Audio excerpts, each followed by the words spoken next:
Okay, आज की class में हम स्टार्ट करेंगे लेटर्स। और लेटर्स के बारे में मैं ये बता दूं कि अगर मैं फॉर्मेटिंग की बात करूं ना, तो फॉर्मेटिंग के पॉइंट ऑफ व्यू से आपके पास दो किस्म के लेटर्स होते हैं, फॉर्मल लेटर्स और इनफॉर्मल लेटर्स। अब मुझे ऐसा पर्सनली फील होता है कि पीआरसी 1 में इनफॉर्मल लेटर्स तो शायद ही आए, सही है। तो आपके पास फॉर्मल लेटर्स आ रहे होते हैं। फॉर्मल लेटर्स कौन से लेटर्स होते हैं? ये वो लेटर्स होते हैं जो कि बिजनेस एनवायरनमेंट में लिखे जा रहे होते हैं या किसी भी ऑर्गेनाइजेशनल पॉइंट ऑफ व्यू से लिखे जा रहे होते हैं, ठीक है। या तो आप बिजनेस पर्पस की वजह से लिख रहे होते हो या किसी भी ऑर्गेनाइजेशनल एनवायरनमेंट में आप लिख रहे होते हो। यहाँ पे आपके पास दो किस्म के फॉर्मेट हो सकते हैं फॉर्मल लेटर में। फॉर्मल लेटर के भी दो फॉर्मेट होते हैं, एक होता है विद लेटर हेड और एक होता है without letterhead. With letterhead और विदाउट लेटर हेड। अब विद लेटर हेड कहाँ पे इस्तेमाल होता है? जहां पे ऑर्गेनाइजेशन के बिहाफ पे लेटर लिखा जा रहा हो, जहां पे ऑर्गेनाइजेशन के बिहाफ पे लेटर लिखा जा रहा हो किसी और ऑर्गेनाइजेशन को या इंडिविजुअल को। और एक होता है विदाउट लेटर हेड, वहां पे एक इंडिविजुअल अपने बिहाफ पे लेटर लिख रहा होता है। एग्जाम्पल देखो, फॉर्मल लेटर लिख रहे हो तो इसका मतलब है कि तुम किसी ऑर्गेनाइजेशनल सेटअप में लेटर लिख रहे होगे कि तुम जो है वो जॉब एप्लीकेशन लिख सकते हो। जॉब एप्लीकेशन लेटर होता है तुम्हारे पास, तो तुम मुझे बात बताओ, जो तुम लेटर लिखोगे तो क्या उसको कोई लेटर हेड होगा? नहीं, उसको कोई लेटर हेड नहीं होगा। क्यों? क्योंकि तुमने तो एक नॉर्मल पीस ऑफ पेपर पे लेटर लिख के ऑर्गेनाइजेशन को दे दिया कि भाई ये मेरा जॉब एप्लीकेशन लेटर है, आप मुझे जॉब के लिए सिलेक्ट कर लो। तो तुम किसी लेटर हेड पे टाइप नहीं करोगे, सही है। या अगर लेट सपोज तुम कोई सप्लायर हो और तुम्हारी कोई ऑर्गेनाइजेशन वगैरह नहीं है, तो तुम किसी कंपनी को क्या करोगे? रिक्वेस्ट करोगे कि तुमसे पैसे परचेज कर, तुमसे जो है सप्लाई परचेज कर ले। तो इसका मतलब यह है कि तुम जो लेटर लिखोगे वो विदाउट लेटर हेड होगा। लेटर हेड की एग्जांपल क्या हो सकती है? एक ऑर्गेनाइजेशन गवर्नमेंट को लेटर लिख रही है कि भाई हमें आप टैक्स में रिलीफ दे दो। एक ऑर्गेनाइजेशन जो है एक इंडिविजुअल को लेटर लिख रही है कि भाई हमने आपको जॉब के लिए सिलेक्ट कर लिया है। एक ऑर्गेनाइजेशन अपने कस्टमर को लिख रही है भाई कांग्रेचुलेशंस, आपको हमने इतना डिस्काउंट ऑफर कर दिया है। एक ऑर्गेनाइजेशन अपने सप्लायर को लिख रही होती है कि भाई तुम मुझे इतना सामान सेल कर दो। तो वो क्या होता है? लेटर हेड के साथ होता है। अब हाँ, अब तुम अगर आईटी स्कूल ऑफ फाइनेंस को कोई लेटर लिखोगे तो वो विदाउट लेटर हेड होगा, लेकिन आईटी स्कूल ऑफ फाइनेंस तुम्हें रिस्पॉन्ड करेगी तो वो लेटर हेड पे करेगी। डन। तो सबसे पहले हम बात करेंगे विदाउट लेटर हेड फॉर्मेट की, सही है। तो यहाँ पे कुछ कंपोनेंट्स होते हैं फॉर्मेट के अंदर जो कि क्या करते हैं, आपके लेटर को कंप्लीट करते हैं। तो एक एक कंपोनेंट को समझ लेते हैं, आपको आइडिया हो जाएगा। सबसे पहले आपके पास क्या आता है? आपके पास आता है सेंडर्स डिटेल, कि जो बंदा लेटर लिख रहा होता है उसकी डिटेल आती है। यानी कि आपका नाम, आपका फोन नंबर, आपका ईमेल एड्रेस और आपका एड्रेस। इससे ज्यादा करना फायदा नहीं है। इससे कम करने में ये होगा कि इंफॉर्मेशन कॉम्प्रोमाइज हो जाएगी। अब लेट सपोज अगर तुम फोन नंबर हटा देते हो तो ये एक अजम्पशन क्रिएट कर रहा है कि सामने वाले को मेरा फोन नंबर पता होगा। या अगर तुम ईमेल एड्रेस हटा देते हो तो तुम ये अजम्पशन क्रिएट करोगे सामने वाले को मेरा ईमेल एड्रेस पता होगा। या तुम अगर एड्रेस नहीं लिखते तो तुम अजम्पशन ये दे रहे हो कि सामने वाले को मेरा एड्रेस पता होगा। तो सही, हम अजम्पशंस क्यों दें? हम सीधा सीधा नाम भी लिखें, फोन, ईमेल और एड्रेस लिख दें। अब यहाँ पे अगर तुम फैक्स नंबर नहीं लिखोगे ना तो किसी की जात को कोई फर्क नहीं पड़ना है। तो ये तीन चीजें ऐसी है जो कि तुम सेंडर्स डिटेल में दिखाओगे। अपना नाम, लेट सपोज अगर मैं यहाँ पे मैं लिख रहा होता तो नाम में आता मोहम्मद उवैस, एम और ओ कैपिटल हो जाता, बाकी सब स्मॉल में होता। अगली लाइन में मेरा फोन नंबर आता। अब फोन नंबर है 0333241762 अब सर इसमें +923332417620 लिखूं, 0333241762 लिखूं, 0333-241762 लिखूं, 0333 स्पेस 241762 लिखूं, कोई भी फॉर्मेट चलेगा। इसमें कोई इसने बताया है कि इस तरीके से आपने क्या करना है, फोन नंबर लिखना है, जैसे तुम्हें बेहतर लगे। अगला email address. Sir email address क्या होगा यार? या तो अपना यूज कर लो, अगर अपना जो है लगता है डिसेंट नहीं है तो बना लो। अभी नाम है मोहम्मद उवैस तो mohammad.uwais@gmail.com, uwais.kasmani@gmail.com, uwais dot let suppose अपना uwais.kasmani@gmail.com। तो कुछ भी हो सकता है, कोई मसला थोड़ी है। वो तो जाके थोड़ी चेक करेगा कि ईमेल एड्रेस एग्जिस्ट करता है कि नहीं करता। और एड्रेस में क्या होता है? देखो एड्रेस आप कुछ भी लिख रहे हो ना, तो एड्रेस लिखने का फॉर्मेट क्या होगा? सबसे पहले जो एड्रेस में आएगा ना वो होगा सबसे छोटा रेडियस। कि अगर मैं लोकेशन के हिसाब से देखूं, एरिया के हिसाब से देखूं, तो सबसे छोटी चीज, फिर उससे बड़ी चीज, फिर रेडियस में उससे बड़ी चीज, फिर रेडियस में उससे बड़ी चीज। अब लेट्स सपोज अगर मैं अपना एड्रेस लिख रहा हूं और इस एड्रेस में मैं अपने घर का अपना अपना फ्लैट नंबर बता रहा हूं, तो फ्लैट बड़ा है या बिल्डिंग बड़ी है? बिल्डिंग बड़ी है, तो मैं सबसे पहले लिखूंगा फ्लैट, क्योंकि उसका रेडियस छोटा है। बिल्डिंग बड़ी है या गली बड़ी है? गली, गली बड़ी ना, ठीक है। तो फिर मैं अगला अगला एड्रेस लिखूंगा बिल्डिंग का। गली बड़ी है, एरिया बड़ा है? एरिया, तो मैं लिखूंगा गली का एड्रेस लिखूंगा। एरिया बड़ा है, शहर बड़ा है? शहर, तो फिर मैं एरिया लिखूंगा। तो let's suppose IQ school of finance की बात करें, अगर मुझे एड्रेस देना आईक्यू स्कूल ऑफ फाइनेंस को, तो मैं क्या लिखूंगा? मैं लिखूंगा 187K। ये आ गया प्लॉट। प्लॉट है छोटा, इसके बाद है PECHS ब्लॉक 3। PECHS ब्लॉक 3 है बड़ा, फिर होगा कराची। छोटा रेडियस, बड़ा रेडियस, बड़ा रेडियस। मुझे एड्रेस को और स्पेसिफाई करना है कि मुझे बताना है कि तुम्हें कहां पहुंचना है। लेट्स सपोज हम ओरिएंटेशन रखते हैं, तो बता दे भाई ओरिएंटेशन होगी G1 में, तो मैं लिखूंगा ऑडिटोरियम G1, सही है। और फिर लिखूंगा 187K PCHS block 3 block 2 Karachi. बात समझ आ गई है? तो एड्रेस से लिख दो। अब बच्चा बोलता है कि सर वो एड्रेस मुकम्मल लिखना है, आधा लिखना है, तो इसमें सेंस क्या क्रिएट करता है? बस एरिया तक भी बता दो ना, काफी है। एरिया तक भी बता दो काफी, घर थोड़ी लेके जाना, सही। आप उसको सिर्फ एरिया तक भी बता दोगे तो एड्रेस सफिशिएंट हो जाएगा, ठीक है। फिर इसके बाद डेट। अब डेट में क्या करना है कि आपने जो डेट, जिस तारीख को आप लेटर लिख रहे हो, तो वहां पे जब तुम लेटर लिखोगे तो दो डेट्स आ सकती है। एक वो जो उसने कही हुई है, अगर वो तुम्हें कह रहा है कि तुमने लेटर इस डेट पे लिखना है, तो तुम कौन सी डेट लिखोगे, उसकी बताइए। तो अगर नहीं बताया तो कौन सी, जिस दिन तुम एग्जामिनेशन हॉल में बैठे हुए होगे वो डेट डाल दो, सही है। डेट का फॉर्मेट क्या होता है? दो फॉर्मेट्स हो सकते हैं। एक फॉर्मेट होता है ब्रिटिश फॉर्मेट और एक होता है अमेरिकन फॉर्मेट। तुम ब्रिटिश फॉर्मेट लिख दो या अमेरिकन फॉर्मेट लिख दो, एक ही बात है। जैसे लेट सपोज अगर मैं ब्रिटिश फॉर्मेट की बात करूँ, तो डेट कुछ इस तरीके से लिखी जाएगी। आज क्या है, 13 है ना, 13, TH नहीं लगाया, 13 स्पेस सितंबर स्पेस 202। ना इसमें TH लगाया है, ना इसमें डैश लगाया है, ना इसमें ऑब्लिक लगाया है। सितंबर में SEPT डॉट लिखा हुआ है? नहीं। सितंबर में जो EPTEMBER कैपिटल किया हुआ है? नहीं। जो ईयर है 2024, उसमें क्या मैंने अपॉस्ट्रोफी 24 लिखा हुआ है? नहीं। इसका मतलब है कि जो डेट का फॉर्मेट होता है वो क्या होता है, DD space MMMM space YYYY। 4Y का मतलब है पूरा साल लिखा जाएगा, 2024, सही है। MMM का मतलब होता है पूरा मंथ लिखा जाएगा। 3M होते तो 3 तक रुक जाते, जैसे SEP.JUN.AUG. सही है। 4 का मतलब है पूरा, सही है। और 13 का मतलब क्या है? 13 का मतलब है DD, ना TH लगाया ना इसको कुछ और किया, तो इस तरीके से आपने, तो ये आपके पास फॉर्मेट है, सिंपल है। अमेरिकन क्या है? अमेरिकन में देखो इस तरीके से होता है, आपने पूरा मंथ लिखा सितंबर 13 कॉमा 2024। ये मसला है कि लोगों को ये नहीं पता था, लोग सितंबर के बाद कॉमा लगा देते हैं, सही है। कुछ लोग कॉमा लगाते ही नहीं है, सही है। तो इससे बेहतर ये है कि जो पुराना वाला है ना वो सिंपल है, ये सही है। ये डेट आ गई। फिर इसके बाद क्या है आपके पास, अगला जो आपके पास कंपोनेंट है, पहला कंपोनेंट क्या था, सेंडर्स डिटेल। दूसरा कंपोनेंट क्या था, डेट।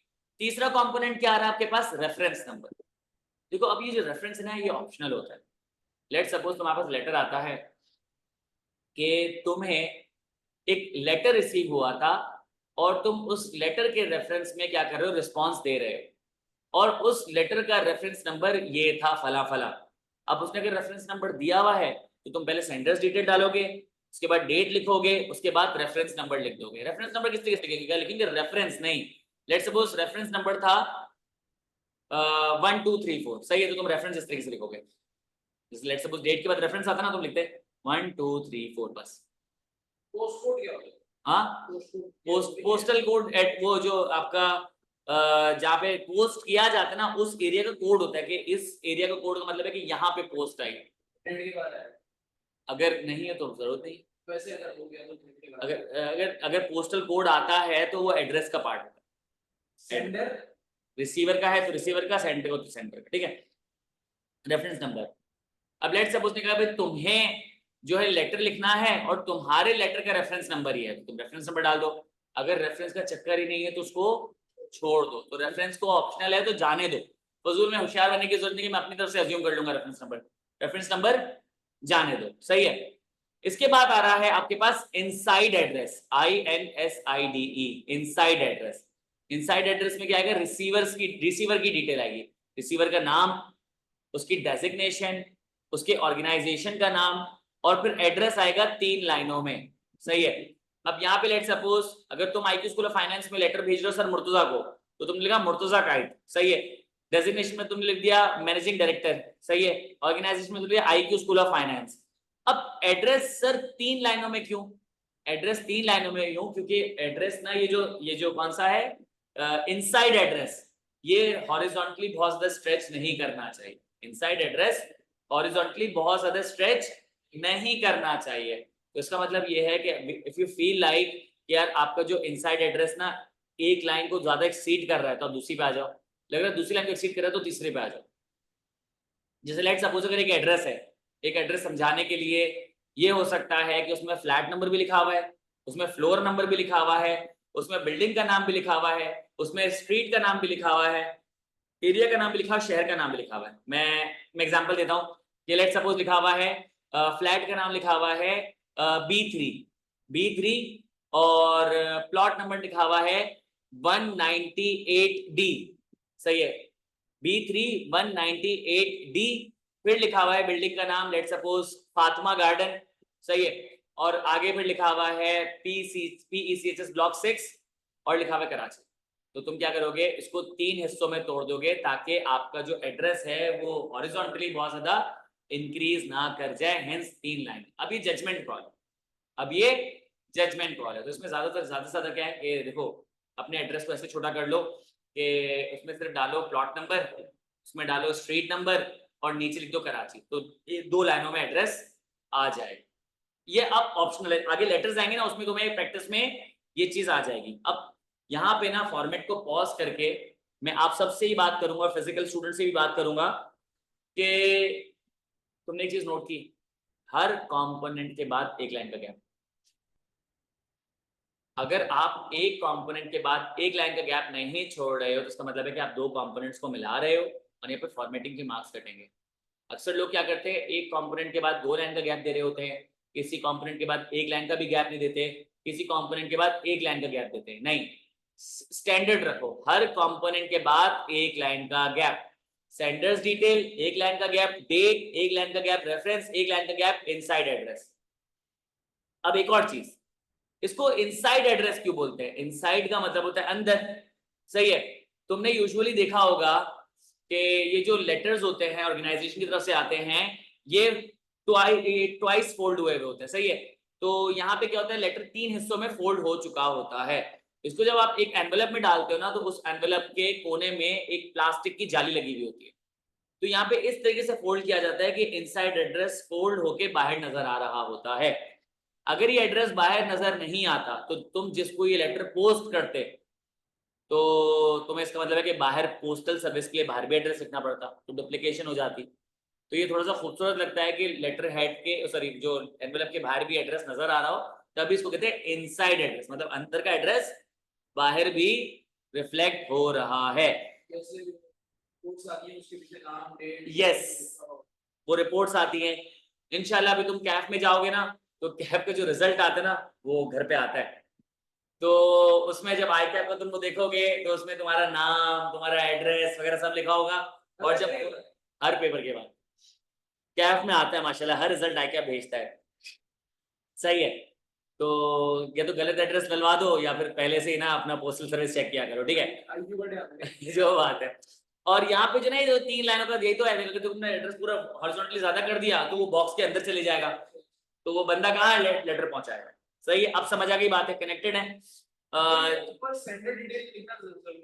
नहीं कुछ भी नहीं, मैं अभी जब दिखाऊंगा ना, अभी तो सिर्फ फॉर्मेट बता रहा हूँ। मैं अभी तुम्हें इतने लेटर्स दिखाऊंगा ना कि तुम्हारा दिमाग खराब हो जाएगा। मैंने 12-15 लेटर्स लिख के रखे तुम लोगों के लिए ताकि अच्छा है ना प्रैक्टिस हो। कुछ सवाल लेते आगे बढ़ते हैं। हितेश कह रहे हैं सर लेटर का आइडिया कैसे जनरेट करें लेटर लिखने के लिए, ऐसे लिखने के लिए मतलब क्या लिखना है ये तुम पूछ रहे हो। हितेश इस थॉट को थोड़ा पॉज कर लो, क्या लिखना है उस पर मैं आता हूं। सबसे पहले ये तो देखिए कैसे लिखना है, मतलब अक्सर लोग क्या करते हैं फॉर्मेट के मार्क्स लूज कर जाते हैं। क्या लिखना है उसमें मैं जरूर आऊंगा, एतिज अब्दुल्ला कह रहे हैं पेपर में कितने वर्ड्स का लिखने का आता है, वो मैं भी थोड़ी देर में बताता हूँ, सही है। कितने वर्ड्स का लिखना है, कितने लेटर्स का लिखना है, क्या लेंथ होनी चाहिए, उस सब पे बात करते हैं। अभी तुम लोग ना बस बिल्कुल फोकस करो फॉर्मेट पे। सेंडर्स डिटेल, एक लाइन का गैप, डेट, एक लाइन का गैप, रेफरेंस ऑप्शनल है, एक लाइन का गैप, सेंडर्स डिटेल, एक लाइन का गैप। अब आएगा आपके पास सब्जेक्ट। अब सब्जेक्ट में वर्ड सब्जेक्ट नहीं लिखना, ये तो बता ना, सब्जेक्ट लिखेंगे यहाँ पे। अब देखो, अगर तुम लेट सपोज टाइप कर रहे हो सब्जेक्ट, तो इसका मतलब है तुम्हारे पास ऑप्शन होगा, तुम उसको बोल्ड कर सकते हो, सही है। तुम्हारा पेपर तो आता ही जो है कंप्यूटर बेस्ड है, तुम क्या कर लोगे, उसी के ऊपर है। नहीं वो सॉफ्टवेयर होता है ना, जो सॉफ्टवेयर होता है उस पर पेपर आता है, तो वो भी वर्ड के जैसा ही होता है सॉफ्टवेयर। ये तो बोल्ड जैसे वो बोल्ड वगैरह, हाँ ऐसे ऐसे वैसे आता है, ऐसे आता है। ऐसे यूज आता है। हाँ, तो इसमें क्या करना, तुम उसको बोल्ड कर लेना, सही है। और अगर तुम्हें ये पीस ऑफ पेपर में लिखना होगा, तुम उसको इन्वर्टेड कॉमास में लिखते हो। तो वर्ड सब्जेक्ट नहीं लिखते। लेट सपोज अगर मैंने लिखा है कि applying for the position of marketing coordinator या एप्लीकेशन फॉर मार्केटिंग कोऑर्डिनेटर, सही है। तो ये जो मैंने लिखा एप्लीकेशन फॉर मार्केटिंग कोऑर्डिनेटर, अगर मैं लेट सपोज ये सब्जेक्ट लिख रहा हूं तो सबसे पहले सब्जेक्ट वर्ड में लिखूंगा, सीधा सीधा लिखूंगा एप्लीकेशन फॉर मार्केटिंग कोऑर्डिनेटर। अगर मैं टाइप कर रहा हूं तो उसको मैं बोल्ड में लिख दूंगा, और अगर मैं उसको पीस ऑफ पेपर पे लिख रहा हूं तो पहले मैं इन्वर्टेड कॉमास लगाऊंगा, applying for application for marketing coordinator, और इन्वर्टेड कॉमास से उसको बंद कर दूंगा। तो तुम लोगों ने बोल्ड ही करना है, सही है। फिर आता है सैल्यूटेशन। सैल्यूटेशन होता है सलाम ठोकना, यानी कि सामने को इज्जत देना। Dear Mr Ali, dear miss Aliya, हाँ देयर मिसेस जो भी है इमराना, ठीक है। तो ये क्या है, आपके पास जो है वो सैल्यूटेशंस आ रही होती है। अब अक्सर बच्चे इसमें परेशान हो जाते हैं, सर डेयर किस में लगाना है, रिस्पेक्टेड किस में लगाना है, डेयर किस में नहीं लगाना, सही है। मिस्टर मिस किस में लगाना है, मिसेस किस में लगाना है, सर और मैडम किस में लगाना है, उस सब पे डिटेल में बात करेंगे। सैल्यूटेशन वाली बात समझ आ गई। अब तुमने एक चीज नोट की है, सैल्यूटेशन के बाद क्या आ रहा है, कॉमा। सैल्यूटेशन के बाद कॉमा आ रहा है। मुझे एक बात बताओ, your name, your phone, your email, your address में कॉमा आ रहा है, डेट में कॉमा आ रहा है, सही है। रिसीवर्स नेम, डेजिग्नेशन नहीं आ रहा, सही है। क्यों कॉमा आ रहा है, क्योंकि लेटर की अपनी फॉर्मेटिंग में सिर्फ दो जगह कॉमा आता है, सैल्यूटेशन में और कॉम्प्लीमेंट्री क्लोजिंग में। अब ऐसा हो सकता है कि लेट्स से तुम एड्रेस लिख रहे हो तो लिखा हुआ है कि 187 के comma PECHS block 2 comma Karachi. ये जो दो कॉमा है ना, वो एड्रेस को सेपरेट करने की कॉमा है, उनका लेटर से कुछ लेना देना नहीं है, सही है। लेटर में सिर्फ दो जगह कॉमा आएंगे, सैल्यूटेशन में और कॉम्प्लीमेंट्री क्लोजिंग, सही है। फिर इसके बाद तीन पैराग्राफ्स आएंगे, पैराग्राफ 1, पैराग्राफ 2, पैराग्राफ 3। पैराग्राफ 1 और 3 जो है ना, वो एक ही पैराग्राफ रहेगा। पैराग्राफ 2 को आप मल्टीपल पैराग्राफ्स में तोड़ सकते हो। पैराग्राफ 1 जो होता है ना, ये हितेश तुमने मुझसे सवाल पूछा था, पैराग्राफ 1 में आप उसको देते हो रेफरेंस प्लस पर्पस। आप उसको रेफरेंस देते हो और पर्पस देते हो। रेफरेंस के आप इस लेटर में कौन सी बात को रेफर कर रहे हो, आप लिंक बना रहे होते हो, आप उसको सोचने समझने का मौका देते हो कि यहाँ पे क्या वजह है या किस बात की बेसिस पे ये रेफरेंस लिखा जा रहा है, आप पॉइंट आउट करते हो उस इवेंट को। और पर्पस में आप बता देते हो कि क्या आप इससे अचीव करना चाह रहे हो। देखो, अब ये रेफरेंस प्लस प्रोफेसर ने हर लेटर में अप्लाई हो जाती है। टाइप्स ऑफ लेटर, एक आपके पास कौन सा लेटर होता है, आपके पास होता है सेल्स लेटर। सेल्स लेटर दो किस्म के होते हैं, एक होता है सॉलिसिटेड, एक होता है अनसॉलिसिटेड। सॉलिसिटेड का मतलब है कि उसने किसी ने मुझसे कोई इंक्वायरी की थी तो मैंने लेटर सेल्स लेटर भेजा, और एक होता है दे मार 4.5 सबको चला दिए, सही है। अब ये जो सॉलिसिटेड लेटर होता है ना, तो इसमें रेफरेंस क्या होगा कि तुमने मुझसे इंक्वायरी मांगी थी तो मैं तुम्हें क्या कर रहा हूं, लेटर लिख रहा हूं, तो रेफरेंस हो गया। पर्पस ये है कि आपको कस्टमर बनाने के लिए, आपको फैसिलिटेट करने के लिए मैं आपको एक बेहतरीन सेल्स ऑफर दे रहा हूं, पर्पस। अब नीचे कहानी लिख दो कि भाई हमारी वैसे प्राइसिंग ये होती है, लेकिन आप हमारे लिए बड़े वैल्यूएबल हैं, हम आपको चाहते हैं हमारा प्रोडक्ट ट्राई करें, तो हम आपको जो है वो दे रहे, मतलब परसेंटेज डिस्काउंट दे रहे हैं। और ये सिर्फ एक दफा की डील नहीं है, हम आपको आगे भी 3 सेल्स पे और डिस्काउंट देंगे। इसके अलावा अगर आप अपने रेफरेंस से और लिख रहे हो तो हम आपको ये भी चीजें प्रोवाइड करेंगे। वो किसमें आ जाएगी, डिटेल में, पैराग्राफ 2 में। पैराग्राफ में क्या है, reference plus purpose. Unsolicited sales, unsolicited sales का मतलब क्या है, किसी ने आपको लेटर या इंक्वायरी नहीं कही थी, आप अपनी तरफ से भेज रहे हो, तो आप ये भी कह सकते हो। अब रेफरेंस क्या है, अब रेफरेंस में आप बता सकते हो कि भाई देखो, कि रेफरेंस में आप ये कह सकते हो कि अभी जैसे समर वेकेशंस आ रही हैं, सही है, तो आप डेफिनेटली क्या कर रहे होगे कि कुछ ना कुछ फन एक्टिविटीज ढूंढ रहे होगे अपनी फैमिली के लिए। तो हमने रेफरेंस बता दिया समर का, सही है, कि हम लोग क्या करते हैं कि समर के प्रोग्राम्स ऑफर करते हैं, फिर उसमें बताया कि हमारी ये चीजें मौजूद है, हम चाहते हैं आप इसमें एनरोल कर लो। पर्पस सेल्स हो गया। वो कंप्लेन लेटर, अगर आपने कोई चीज परचेज की और वो खराब निकली है और आप उसको कंप्लेन करना चाह रहे हो, तो अपने रेफरेंस नहीं दोगे कि भाई मैं मंडे को रात के 10 बजे तुम्हारे स्टोर पर आया था, तो तुम्हारा वो जो सेल्स पर्सन मौजूद था, मैंने उससे परचेज किया था, मैंने उससे पूरी इंक्वायरी की थी, ये क्या है पूरा रेफरेंस। अब जब मैं प्रोडक्ट परचेज करने के लिए आया हूं, वो खराब निकली है और मैं आपको कंप्लेन करना चाहता हूं, पर्पस, रेफरेंस प्लस पर्पस। सही, उसके बाद दूसरे पैराग्राफ में रो, जितना भी रोना है, कंप्लेन। कभी कभी आप सिर्फ कंप्लेन नहीं करते, आप क्या करते हो, साथ साथ क्लेम भी करते हो, या तो रिफंड या फिर रिप्लेसमेंट। आप कह रहे हो कि भाई वही कि मैं फला तारीख को आया था, मैंने चीज परचेज की थी, मैंने इंश्योर किया था कि चीज चलनी चाहिए, मैंने बताया था कितनी अर्जेंट है इस चीज मेरे लिए, और अब तो ये चीज खराब आई है। तो आप उसको क्या बोलोगे, पर्पस में बताओगे अब तो रिप्लेसमेंट का भी कोई फायदा नहीं है, क्योंकि अब तो वो चीज निकल गई, तो मैं चाहता हूं आप मुझे रिफंड दे दो। क्लेम लेटर, सही। और कौन सा लेटर होता है, एप्रिसिएशन लेटर, रेफरेंस के पिछले 1 साल से तुम बड़ा बेहतरीन काम कर रहे हो, हम लोग तुम्हें बड़ा ऑब्जर्व कर रहे हैं, रेफरेंस। पर्पस, तो हम तुम्हें अप्रिशिएट करना चाहते हैं, प्रमोट करना चाहते हैं, इंक्रीमेंट देना चाहते हैं, बोनस देना चाहते हैं, ट्रैवल के टिकट देना चाहते हैं। पर्पस, समझ आई बात। पहला पैराग्राफ, वो जो बच्चे कहते हैं ना लिखे क्या, लिखो ना, रेफरेंस प्लस पर्पस, कोई भी किस्म का लेटर। फिर उसके बाद पैराग्राफ 2, पैराग्राफ 2 में क्या, डिटेल्स। अब यहाँ पे जो आपने अपना रेफरेंस दिया और पर्पस दिया है, आप उसको जस्टिफाई तो करो, यहाँ पे आपको जस्टिफाई करना है। इसमें आपने एक स्टोरी सोचनी होगी, उस स्टोरी को आपने क्या करना है, इंग्लिश में लिख देना है।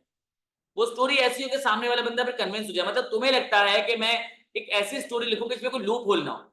अब मैं लेट्स से वो रिफंड मांग रहा हूँ, अब मैं लेट्स वो रिफंड मांग रहा हूँ और मुझे लगता है कि वो मुझे रिफंड नहीं देगा, रिप्लेसमेंट दे देगा, तो मैं कोई ऐसा सिनेरियो बनाऊं कि वो रिफंड के अलावा रिप्लेसमेंट की बात ही ना कर सके। मैं बताऊं कि भाई वो टाइम पीरियड गुजर गया, वो अपॉर्चुनिटी मिस हो गई, अब मैं तुम्हारे प्रोडक्ट का अचार डालूंगा, मुझे रिफंड कर दो। और अगर तुम्हें रिप्लेसमेंट का है ऑप्शन दिया हुआ है कि रिप्लेसमेंट करवा सकते हो, तो तुम अकॉर्डिंगली स्टोरी को चेंज कर दो। पैराग्राफ 3 जो होगा ना, वो होगा आपके पास फ्यूचर कोर्स ऑफ एक्शन। जो आपने ऊपर पर्पस बताया है, अब आप उसको रीइंफोर्स करोगे ना कि अब मैं तुझसे क्या चाहता हूं। भाई अगर तुम जॉब लेटर लिख रहे हो, तो तुम उसको नहीं बोलोगे कि यार मुझे इंटरव्यू के लिए बुला लो, मेरे से टेलीफोनिक कन्वर्सेशन कर लो, सही है, मुझे आगे के प्रोसीजर बता दो, सही है, या आप कर सकते हो। या अगर आप क्लेम चाह रहे हो, रिफंड चाह रहे हो, तो बताओ कि भाई रिफंड का प्रोसीजर क्या है, कितने टाइम में रिफंड मिल जाएगा, कब तक रिफंड करोगे, future course of action. Then फिर लास्ट में आएगा कॉम्प्लीमेंट्री क्लोजिंग। कॉम्प्लीमेंट्री क्लोजिंग में भाई योर सिंसियरली, योर ओबीडिएंटली आ जाएगा। एक लाइन का गैप, सिग्नेचर। सिग्नेचर में देखो आपका आ जाएगा नाम और आपका आ जाएगा सिग्नेचर। अब यहाँ पे तो सिग्नेचर टाइप नहीं कर सकते, तो आप लिखते हो dash S D dash signature, सही, सिग्नेचर एस डी। एक लाइन का गैप आ जाएगा और उसके बाद क्या आ जाएगा, आपके पास एनक्लोजर आ जाएगा। एनक्लोजर में अगर कोई आपने चीज अटेस्ट करनी है, जैसे अगर आप कवर लेटर लिख रहे हो, तो कवर किसको करेगा, सीवी को करेगा। कवर लेटर लिख रहे हो तो कोई क्लेम डैमेजेस है तो कवर किसको कराओगे, इनवॉइस को, पिक्चर्स को। तो अगर आप कोई कवर लेटर लिख रहे हो तो इनक्लोजर लगाओगे। डन हो गया। सिग्नेचर रहेगा बोला क्या, सिग्नेचर में नाम और फिर नीचे लिख देना डैश एस डी डैश, लिखा हुआ नीचे दिखा दो एस डी। डन हो गया। तो ये आपके पास कॉम्पोनेंट हो गए सारे, सही है। चलो आगे बढ़ते हैं।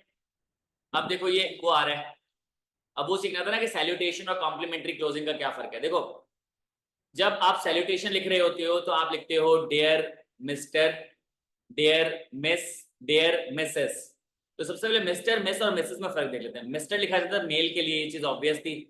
मिसेस और मिस लिखा जाता है फीमेल के लिए, ये चीज भी ये क्या थी, ऑब्वियस थी, ठीक है। लेकिन तुम लोगों को शायद ये बात नहीं पता होगी कि मिस्टर, मिस और मिसेस लिखा जाता है स्टेक होल्डर के लिए। मैं कौन हूं, मैं आईटी स्कूल ऑफ फाइनेंस का स्टेक होल्डर हूं, सही है। एम्प्लॉय हूं, स्टेक होल्डर हूं, सही है। तुम लोग कौन हो, तुम लोग हो आईटी स्कूल ऑफ फाइनेंस के स्टेक होल्डर, तो तुम लोग कस्टमर हो, ठीक है। इसी तरीके से जो बराबर वाले हैं लोकल कम्युनिटी, वो कौन है, स्टेक होल्डर है आईटी स्कूल ऑफ फाइनेंस के। तो IQ school of finance, sir Murtuza नहीं, अगर आईक्यू स्कूल ऑफ फाइनेंस तुम लोग को लेटर भेजेगा ना, तो तुम लोगों को मुखातिब करेगा मिस्टर, मिस या मिसेस से। मिस्टर मतलब लड़का, मिस मतलब लड़की, मिसेस मतलब शादीशुदा लड़की। मिस का मतलब ये नहीं है गैर शादीशुदा लड़की। मिस का मतलब ये है कि मुझे उसका मैरिटल स्टेटस पता नहीं है। वो शादीशुदा हो भी सकती है, नहीं भी हो सकती है। अक्सर हम लोग ये परेशान होते हैं ना कि यार ये शादीशुदा है या नहीं पता नहीं है, मैं मिसेस लिखूंगा तो बुरा ना मान जाए। तो आप सेफली मिस लिख दो, क्योंकि मिस का मतलब होता ही है शादीशुदा या गैर शादीशुदा। ठीक है, मिस, मिस्टर और मिसेस में समझ आया गया। सर, और जो पूरा मिस होता है MISS, सर, मिस या फिर मैडम, ये जाता है मेल और फीमेल टीचर के लिए। देखो,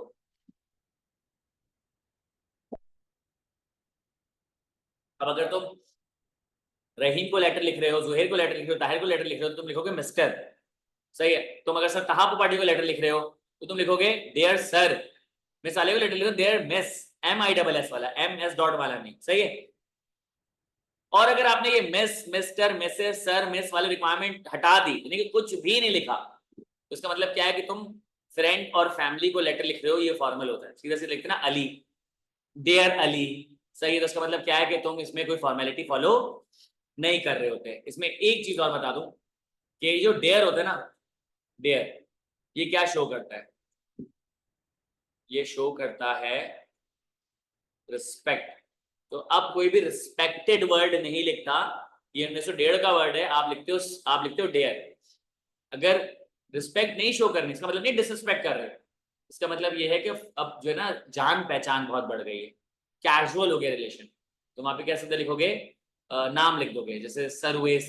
अब तुम लोगों को वो फॉर्मेलिटी फॉलो करने की जरूरत नहीं है, डेयर सरवेस लिखने की जरूरत नहीं है, सरवेस। देन बात समझ आ गई।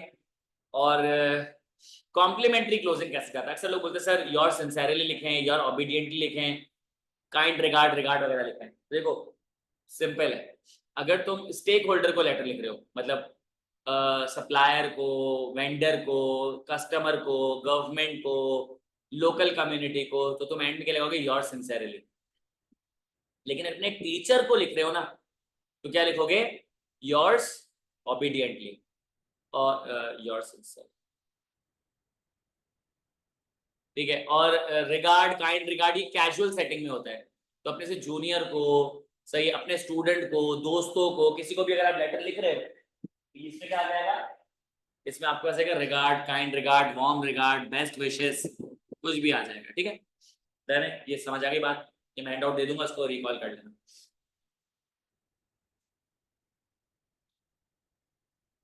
ये रहा फॉर्मेट।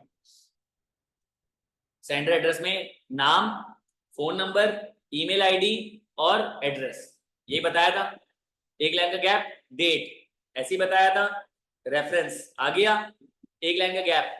देखो Abdullah, principal, IQ school of finance. अब देखो एड्रेस 187K, PCHS ब्लॉक 2, एक लाइन छोड़ के कराची, क्योंकि मुझे लगा कि कराची लिखूंगा तो हॉरिजॉन्टली आउट हो जाएगा। सही है, 2 लाइनों में। और सर ये तो तीन लाइनों में नहीं आया, नहीं आया तो नहीं आया, एड्रेस छोटा था।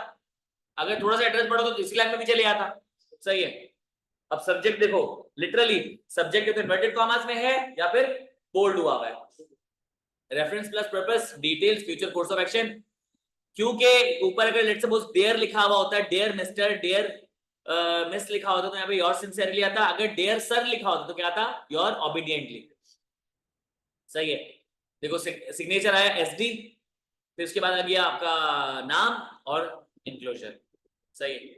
अब देखो यहाँ पे आपके पास लेटर्स लिखे हुए आ रहे हैं, ये ICAP के लेटर्स में से हैं 3 लेटर्स। अगर बात समझ आती तो आगे बढ़ जाऊं।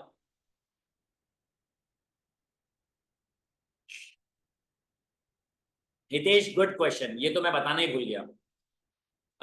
कौन सा ब्लॉक फॉर्मेट होता है, सेमी ब्लॉक फॉर्मेट होता है, इंडेंटेशन क्या होती है? ये जो तुम फॉर्मेट देख रहे हो ना, हर चीज एक्सट्रीम लेफ्ट से शुरू हो रही है और राइट की तरफ जा रही है। सही है। लेटर में कोई भी कंपोनेंट सेंटर से शुरू नहीं होता, कोई भी कंपोनेंट राइट से शुरू नहीं होता। ये 1901 के फॉर्मेट थे कि डेट राइट पे डाल दो तो अपना एड्रेस लेफ्ट पे डाल दो, तो फला चीज मिडल में डाल दो। हर चीज लेफ्ट से राइट पे शुरू होती है। भाई तुम सोशल मीडिया की कोई भी पोस्ट लिख रहे होते हो, तुम व्हाट्सएप पे कोई भी मैसेज टाइप कर रहे होते हो, तुम क्या इंडेंटेशन को आगे करके राइट पे लेके जाते हो? जो चीज लेफ्ट से शुरू होती है लेफ्ट से लिख के आगे बढ़ जाते हो। अभी दौर है फास्ट, तो हर चीज जो है ना लेफ्ट से राइट पे चलेगी। कोई भी चीज पार्शियल इंडेंटेशन पे या फिर इससे नहीं चलती, लेफ्ट साइड से शुरू होगी और राइट साइड पे जाएगी, बिल्कुल हितेश सही है। तो कोई भी तुम्हें कहता ना लेफ्ट राइट करो, नहीं, इंटरनेशनल यूनिवर्सल फॉर्मेट है कि लेफ्ट से राइट की तरफ चीजें चल रही होती है। सेंस क्रिएट कर रहा है इस चीज का। अब मैं तुम्हें कुछ लेटर्स दिखा रहा हूँ, वो लेटर्स रीड करते तुम्हें आइडिया हो जाएगा। क्लास टाइम लगेगा अभी। हाँ लगेगा, टाइम लगेगा। हाँ ओके, मिलते हैं इंशाल्लाह। Letter number 1, write a letter to regional inspector Islamabad informing him about increasing beggars number in town। आपने क्या करना है, एक लेटर लिखना है इंस्पेक्टर को इस्लामाबाद के, उसको इन्फॉर्म करना है कि आपके एरिया में बैगर्स की तादाद बढ़ चुकी है। सही है। तो अब यहाँ पे इन्होंने जो हमको चीजें दी है ना, वो हम वही यूज करेंगे और बाकी को हम क्या कर लेंगे, अज्यूम कर लेंगे। ना तुम्हारा नाम बताया है, सही है, ना तुम्हारा फोन नंबर बताया, ना ईमेल आईडी बताया, ना एड्रेस बताया, बस ये बताया तुम इस्लामाबाद में हो। ठीक है। इंस्पेक्टर की, रीजनल इंस्पेक्टर डेजिग्नेशन दे दी है, उसका नाम नहीं बताया, सही है, उसका एड्रेस नहीं बताया, बस ये बताया इस्लामाबाद में। सही है। उसका जो है ना ऑर्गेनाइजेशन का नाम नहीं लिखा हुआ, और बाकी सारी कोई भी बस ये बताया कि बैगर्स बढ़ गए, बैगर्स ने चोरी की, बैगर्स ने बदनाम किया, ये कुछ भी नहीं लिखा हुआ है। तो उसका मतलब है कि हम सारी चीजों को अज्यूम कर सकते हैं।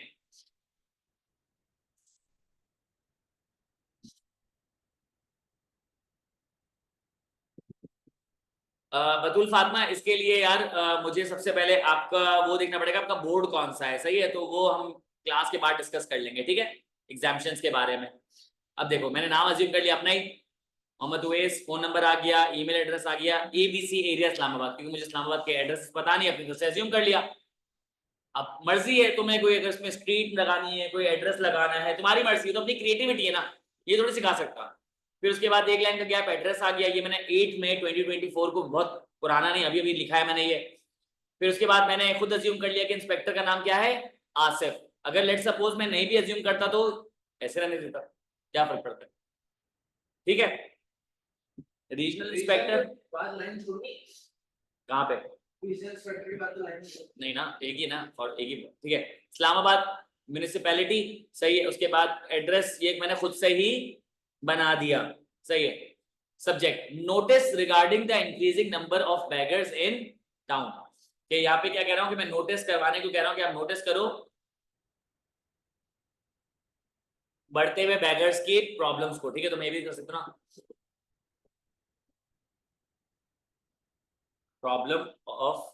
Problems of increasing number of beggars in. तो ये बता दो स्पैन ठीक है, अगेन से इंग्लिश करेंगे। देखो ना, मैंने एक पहले लिखा था, उसको चेंज करके दूसरा कर दिया, इसको 3 4 5, एक लाइन का होना चाहिए, एक लाइन से ज्यादा नहीं जाना चाहिए। Problems of increasing number of beggars in town. सही है। Dear Mr Asif. सही है। अब क्योंकि ये ना मेरा टीचर है, सही है, ना ही मेरे से कोई दोस्ती आ रही है, तो मैंने डियर रिस्पेक्टफुली लगाया है। सही है। ये मेरा स्टेक होल्डर है, सही है, क्योंकि मैं जनरल पब्लिक हूँ।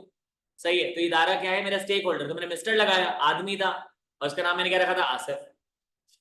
सही है। रीजनल इंस्पेक्टर भी, हाँ, वो तब जब तुम्हें ऐसा लग रहा हो कि तुम उसको नहीं जानते। मैंने अजम्पशन, क्योंकि मुझे फॉर्मेट फॉलो करना था, मैंने अजम्पशन दे दी कि मैं इसको जानता हूँ। नाम मिल जाता है, लिंक्डइन से मिल जाता है, लोकल कहीं से भी नाम मिल जाता है, तो उसके मैंने रिज्यूम के लिए मुझे नाम पता था।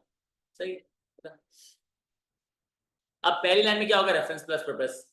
आई hope this letter finds you well.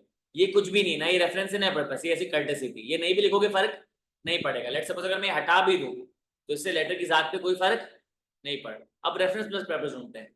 I am writing to you as a concerned citizen to address a growing issue in a country, in a community, the escalating presence of beggar in Islamabad.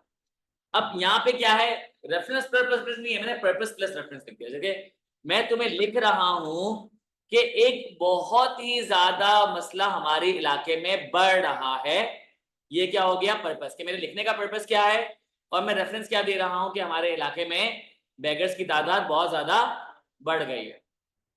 तो reference plus purpose किस तरीके से लिख सकते हो, ऐसा भी हो सकता है कभी कभी मैं ऐसे करता हूँ, पर्पस लिखा, रेफरेंस डाला, फिर पर्पस लिख दिया।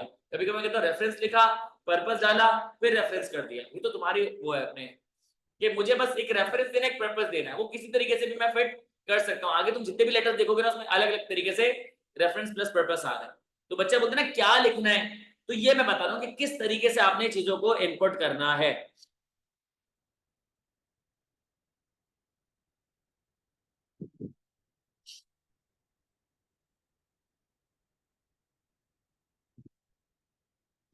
मैं वही बता रहा हूँ, जो चीजें आपके पास नहीं लिखी हुई है तो फिर वहां पे आप कुछ चीजों का अज्यूम कर सकते हो, मसला नहीं, ठीक है।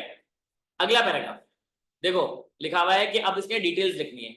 In recent months the number of beggars in a town has been on the rise causing concern among the residents. सही है, मैंने क्या किया, सिर्फ एक बफर का काम लिखा है, मैंने बस एक लाइन ऐड कर दी, थोड़ा सा इसमें कंटेंट आ जाए, थोड़ा सा इसमें स्पेस बढ़ जाए कि भाई आजकल के मतलब कुछ महीनों में, कुछ हफ्तों में जो नंबर ऑफ बैगर्स है वो काफी ज्यादा इंक्रीज कर गए, जिसकी वजह से कंसर्न काफी रेसिडेंट में बढ़ गया। इसमें मैंने कोई इन्फॉर्मेशन नहीं दी, गैप फिलर का काम किया मैंने।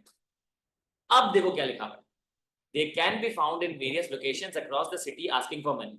पहला प्रॉब्लम क्या है कि चलते फिरते लोगों से पैसे मांग रहे होते हैं।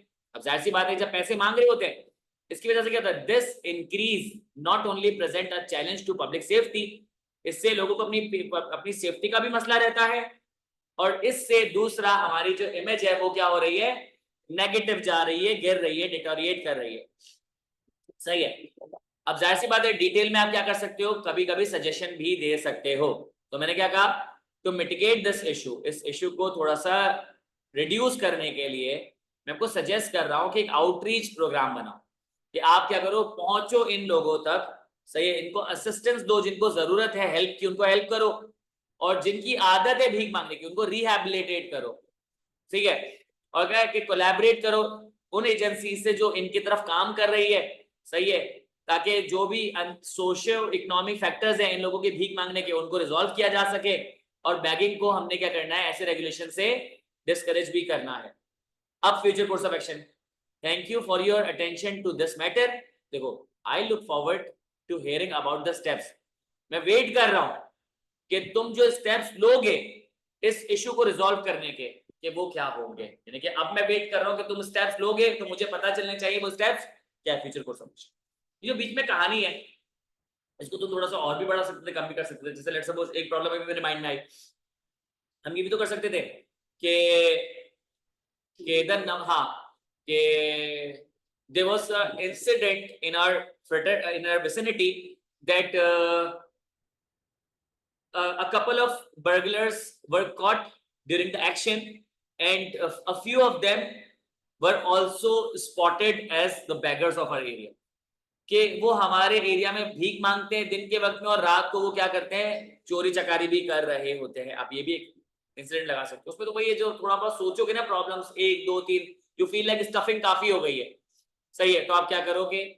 अब इसमें मुझसे किसने इसका पूछा था, साइज कितना होगा, कितने वर्ड्स होंगे, या एक अपने डिफाइन नहीं किया हुआ है, सही है। तो आपके पास 2 से 3 पैराग्राफ में होगा रेफरेंस प्लस पर्पस, और एक पैराग्राफ, सॉरी, 2 से 3 सेंटेंसेस में क्या होगा, रेफरेंस प्लस पर्पस। 2 से 3, 2 से 3, 4 भी ना जाए, रेफरेंस प्लस पर्पस, सही है। अगर आपके डिटेल्स की बात करें तो डिटेल्स में ना आपने 3 से 4 प्रॉब्लम्स बताने, डिटेल्स में 3 से 4, इसका मतलब कि 3 सेंटेंसेस हो गए रेफरेंस प्लस पर्पस के, डिटेल के हो गए 4 सेंटेंसेस, और फ्यूचर कोर्स ऑफ एक्शन के 2 सेंटेंसेस होंगे। तो टोटल आपने क्या करना है, 7 से 8 सेंटेंसेस में अपना लेटर कंप्लीट कर देना है। बहुत ज्यादा लेंथी करोगे तो फंस जाओगे, उलझ जाओगे। हितेश, इसमें कोई वर्ड्स की कैद नहीं है, जहां तुम्हें लग रहा है सफिशिएंट है वहां पे तुम क्या करो, फ्यूचर कोर्स ऑफ एक्शन पे आने की कोशिश करो।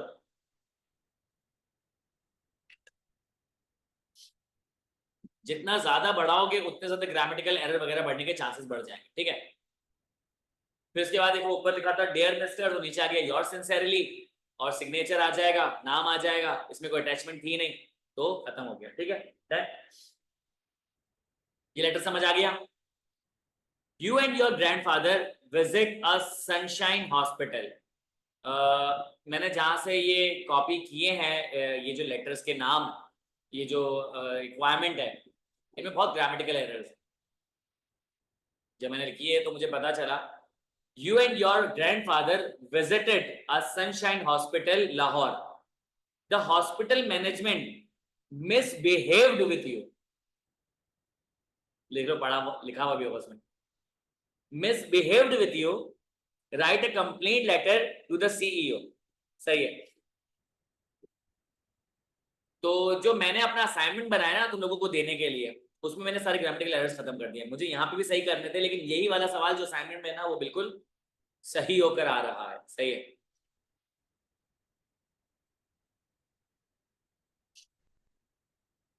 सब लेटर देख के ना बोले सर एग्जामिनेशन है पीआरसी की. अभी तो तुम लोगों ने ऐसा नहीं देखा.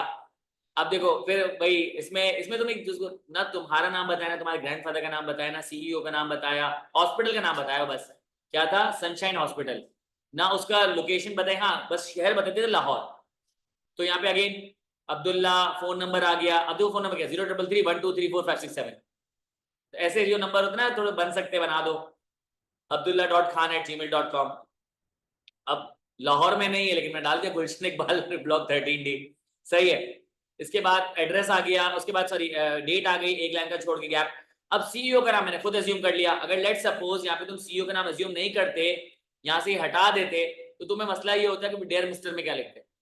मैं इसलिए नाम अज्यूम कर लेता कि डेयर मिस्टर, वरना तुम क्या लिखते, डेयर सीईओ. वो जो था रीजनल इंस्पेक्टर, तो डेयर इंस्पेक्टर ज्यादा बेहतर है. नाम सही है, डेयर मिस्टर फला, लिखने को लिख सकते हो, मतलब नहीं. सही है. Ahmed CEO Sunshine Hospital, address मैंने अपनी तरफ से अज्यूम कर लिया, लाहौर उन्होंने दिया हुआ था. सही है. Formal complaint regarding misbehaviour bye hospital staff. सही है. अब यहाँ पे लिखा डियर मिस्टर अहमद. अब रेफरेंस प्लस पर्पस. अगेन देखो, I hope this letter finds you well. ये आप चाहो तो हटा दो, ये जरूरी नहीं है. लिखोगे तो भी मसला नहीं है, नहीं लिखोगे तो भी कोई मसला नहीं. अब इसमें रेफरेंस प्लस पर्पस ढूंढते हैं. I am writing to address a distressing incident. ये क्या है, अगेन पर्पस. मैं क्यों लिख रहा हूं, एक इंसिडेंट रिपोर्ट करने के लिए. During a recent visit to Sunshine Hospital Lahore. Reference क्या दिया कि मेरा रीसेंट जो विजिट हुआ था सनशाइन हॉस्पिटल का, उसके बारे में. अब यहाँ पे ये भी लिख सकते थे during a visit to Sunshine, during a visit to Sunshine Hospital Lahore on, अभी 8 मई का ना लेटर, देखो 8 मई मैं लिखता हूं, ऑन 6 मई 2024 at 3 PM. आगे रेफरेंस. रीसेंट को मैंने क्या कर दिया और स्पेसिफिक कर दिया कि अगर सीईओ कंप्लेंट पे एक्शन लेगा तो वो बोलेगा कि यार ये तो 6 मई को 3 बजे कोई आए थे, पोता और भतीजा आए थे. नहीं, पोते का क्या होता है, नहीं पोता और नाना तो ये जो दादा और पोता आए थे तो वो बता देगा. तो ये रेफरेंस दिया ना मैंने उसको. अब रीसेंट विजिट में तो कभी भी हो सकता था, 2 दिन पहले आए, 10 दिन पहले आए, सुबह आए, रात में आए. रेफरेंस प्लस पर्पस हो गया. बात समझ आई. अब देखो डिटेल.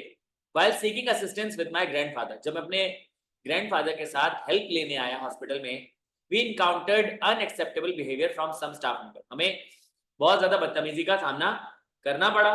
वी इनकाउंटर्ड, हाँ नहीं वी इनकाउंटर्ड वर्ड है ना पूरा. आप ये कर, अगर देखो मुश्किल वर्ड लगता है ना तो पता है क्या करो, उसके सिनोनिम ढूंढा करो ताकि तुम्हारे. वी फेस्ड, वी इंड्योर्ड, हमने बर्दाश्त किया. सही है. We faced, we encountered, we endured. सही है. Unacceptable behaviour from some staff members leaving us disrespected and neglected. सही है. हमारी कोशिश रही कि हम कहीं ना कहीं से हेल्प रिसीव कर लें, लेकिन स्टाफ जो डिसमिसिव था, मतलब वो बिल्कुल इग्नोरेंट था, हमें कटा रहा था. सही है. और वो बिल्कुल भी हेल्प नहीं कर रहा. I urge immediate action including an investigation. अब फ्यूचर को पहले मैं चाहता हूँ एक्शन लो, फिर एक जो है इन्वेस्टिगेशन करो, स्टाफ को ट्रेन करो और इंश्योर करो कि पेशेंट्स के साथ तुम रिस्पेक्टफुल ट्रीटमेंट करो. तो अगर तुम इस पे कोई अटेंशन लेते हो तो मैं अप्रिशिएट करूंगा और मैं कोई रेजोल्यूशन तुमसे चाह रहा हूं. क्या है पूरा फ्यूचर कोर्स ऑफ एक्शन. भाई फ्यूचर कोर्स मैंने सब बता दिया कि इस पे एक्शन भी लो, इस पे इन्वेस्टिगेशन भी करो, इस पे ट्रेनिंग भी दो और इंश्योर करो कि आगे किसी से बदतमीजी ना.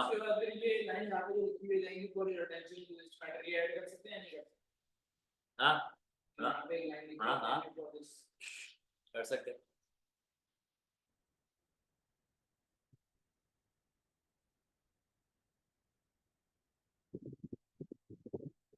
असाइनमेंट में शेयर कर दूंगा इंशाल्लाह, ठीक है। उसमें से आधे लेटर्स तो तुम लोगों को यहीं से मिल जाएंगे, बाकी तुम लोग एक दो कुछ लिख के मुझे दिखा देना, मैं ग्रुप में शेयर कर दूंगा, ठीक है जी। कह रहे पक्का गवर्नमेंट हॉस्पिटल में गया होगा। एक और लेटर देख लेते हैं। मैंने कहा ना लेटर्स तो बहुत सारे लिखे हुए हैं तुम लोगों की प्रैक्टिस के लिए।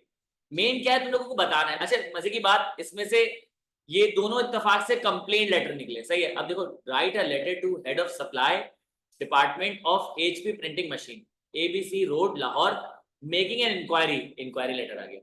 आपने इंक्वायरी लेटर लिखना है about the possibility of supplying 2 new machines to your office as soon as possible.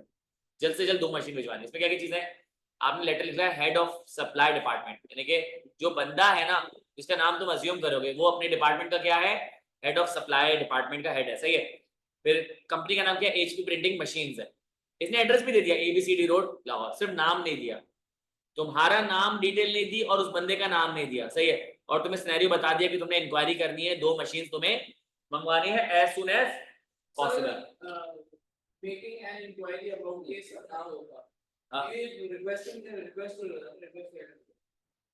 हाँ कि वो रिक्वेस्ट कर रहे हैं कि आप हमें 2 नेशनल मशीन भिजवा भेज दो, हाँ हाँ इंक्वायरी का पढ़ना। हाँ, इंक्वायरी नहीं होती। चलो आगे बढ़ते हैं। फिर वही अब्दुल्ला सारा दोबारा आ जाएगा। मैं वही बता रहा हूँ कि फॉर्मेट पे सारा गेम फॉर्मेट का है, सही है। अब देखो अगेन यहाँ पे क्या है कि आपके पास, अब देखो इससे आदत बन जाती है, मुझे पता है कि क्या मुझे फोन लिखना है, क्या मुझे ईमेल लिखनी है, चक्कर ही खत्म हो जाता है, सही है। अब यहाँ पे तुम देखो मैंने नाम फिर से अली अज्यूम कर लिया।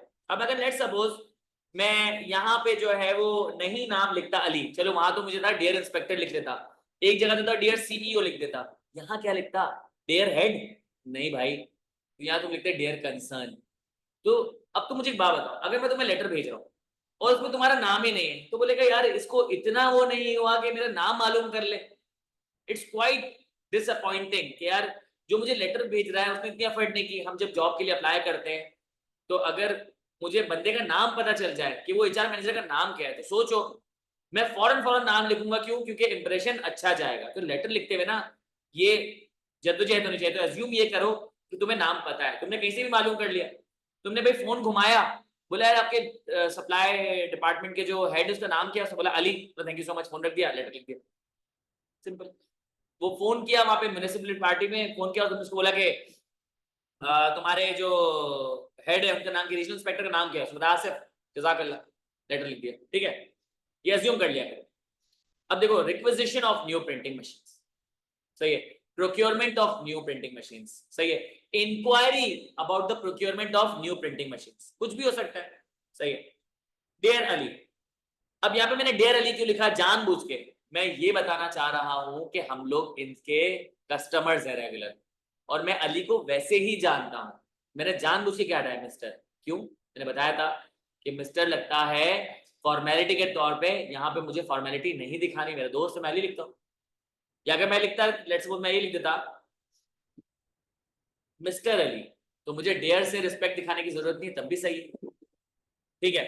और आप अगर लेट्स सपोज रिस्पेक्ट दिखाना चाह रहे हो तो डेयर मिस्टर अली, तीनों में कोई मसला नहीं। फिर again reference plus purpose, I am writing to inquire about the possibility of procuring 2 new printing machines for our office. इसमें कोई मुझे रेफरेंस और पर्पस बता सकता है, रेफरेंस और पर्पस। अब्दुल्ला बिल्कुल लिख सकते हैं to whom it may concern, लेकिन तुम खुद सोचो कि अगर एज अ रिसीवर तुम ये लेटर रिसीव करोगे तो वो क्या बोलेगा कि यार इसको इतना नहीं पता कि किसको लेटर भेजना था, तो ये थोड़ा सा ना इंप्रेशन गलत चले जाता है या आपका काम नहीं बन पाता। तो यहाँ पे जब आईकेप ने बोला एज्यूम कर लो, तो कर लो, इंशाल्लाह तुम्हारे पेपर में मसला नहीं होगा, ठीक है। सर सिग्नेचर कैसे करेंगे कंप्यूटर बेस्ड पेपर में, तो यहाँ पे देखो सिग्नेचर ऐसे करेंगे, ये एक ये तरीका है, सिग्नेचर ऐसे लिखा हुआ है, या फिर इसको ऐसे कर लो एस डी, ये रहा, this is how you sign S D, सही है। या फिर तुम ऐसे लिख सकते हो सिग्नेचर। सही है, ये दो तरीके सिग्नेचर करने के। सही है। हितेश कह रहे हैं सर ईमेल और मेमो और रिपोर्ट तो नहीं आती है ना? ईमेल नहीं आती है, रिपोर्ट और मेमो आ सकता है। मैं थोड़ा सा मेमो बता दूंगा और थोड़ी सी रिपोर्ट भी बता दूंगा, मसला नहीं है। पेपर में बिकॉज पिछले कुछ सालों पास पेपर्स को देख रहा तो मैं उनमें से ये टॉपिक नहीं थे। ठीक है चलो, अच्छा बताओ इसमें रेफरेंस प्लस पर्पस क्या है? रेफरेंस क्या है, पर्पस क्या है? सर पर्पस तो प्रिंटिंग मशीन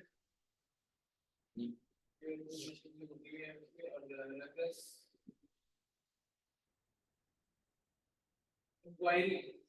देखो इसमें मैंने कहा था ना कि I am writing to inquire, जो रेफरेंस ये पर्पस क्या है कि मैं इंक्वायर कर रहा हूँ, मेरे लेटर का पर्पस क्या है, तो उन्हें I am writing to complain या शो डिस्ट्रेसिंग। हाँ ये पर्पस होता है कि ये मैं लिख रहा हूँ इंक्वायर करने के लिए। पॉसिबिलिटी ऑफ व्हाट, रेफरेंस क्या है, किस चीज की possibility? Of procuring new printing machine. भाई मैं रिफर्बिश प्रिंटिंग मशीन भी ले सकता था, यूज प्रिंटिंग मशीन भी ले सकता था, कोई और कंप्यूटर आइटम परचेज कर सकता था। रेफरेंस क्या है कि मुझे प्रिंटिंग मशीन चाहिए। सही है। Our aim is to enhance our print। अब वही डिटेल, इसने क्या बोला था, उसने डिटेल में कहा था as soon as possible, तो मैंने अर्जेंसी भी और क्वालिटी भी डाल दिया इसके अंदर, क्योंकि मेरा एम ये है कि मैं प्रिंटिंग प्रोसेस को बेहतरीन करूं और हमारे काम की एफिशिएंसी बढ़ जाए। हमें हाई क्वालिटी मशीन चाहिए जो कि हमारे रिक्वायरमेंट को मीट करे और हमारे काम को बेहतर कर दे। आगे बढ़ने के लिए मैं चाहता हूं कि तुम मुझे कोटेशन भेजो जो कि हमारी स्पेसिफिकेशन के साथ मैच करे, फीचर्स और हमारे बजट में आ रहा हो। सही है। इसके अलावा अगर हमें वारंटी के बारे में, आफ्टर सेल सर्विस के बारे में भी बता दो तो बेहतरीन काम हो जाएगा। आप देखो फीचर कोड समझ के अर्जेंसी को समझते हुए, हमारी जो नीड है वो अर्जेंसी की नीड है। सही, इसको समझते हुए जितना जल्दी तुम रिप्लाई करोगे उतना जल्दी हम डिसीजन मेकिंग कर सकेंगे, उतना जल्दी हम परचेज कर लेंगे। यानी कि हमारे सारे एक्शन तुम्हारे एक्शन पर है। तुमने कोटेशन लेट भेजी तो हम लोग डिसाइड टाइम पे नहीं कर पाएंगे, टाइम पे परचेज नहीं कर पाएंगे, हम शायद किसी और से परचेज कर लेंगे। मसला कुछ नहीं। अब मैं जितना तुम लोगों को इंटेंसिटी से पढ़ा रहा हूं ना, मैं पता क्या चाहूंगा कि पहले इन चारों में से किसी दो तीन के या चारों के या एक का तुम अपना वर्जन मुझे बना के दो कि तुम किस तरीके से सोचते हो। उसके बाद जो मैं तुम्हें असाइनमेंट दूंगा ना, फिर उसके लेटर लिखना। तुमने यकीन जानो 4 लेटर भी तुम लोगों ने लिख लिए ना अपने हाथों से और वो सही हुए, फिर तुम्हारा लेटर डन है, कोई मसला ही नहीं। Write a letter to Dawn newspaper's chief editor expressing your concern about the increase in price of petrol and diesel that has affected the common man। सही है। मेरे ख्याल से ये रहने देता हूँ, क्योंकि अगेन ये क्या है, कंप्लेन लेटर। कितने कंप्लेन लेटर पढ़ेंगे, कितनी कंप्लेनें करेंगे भाई हम। आगे चलते हैं, ठीक है। ये वाला तुम लोग देख लेना, मैं तुम्हें असाइनमेंट दे दूंगा, इसमें से देख लेना।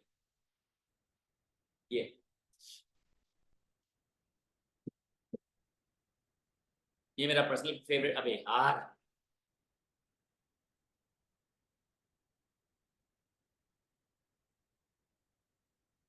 Right a job application letter in response to the following newspaper add.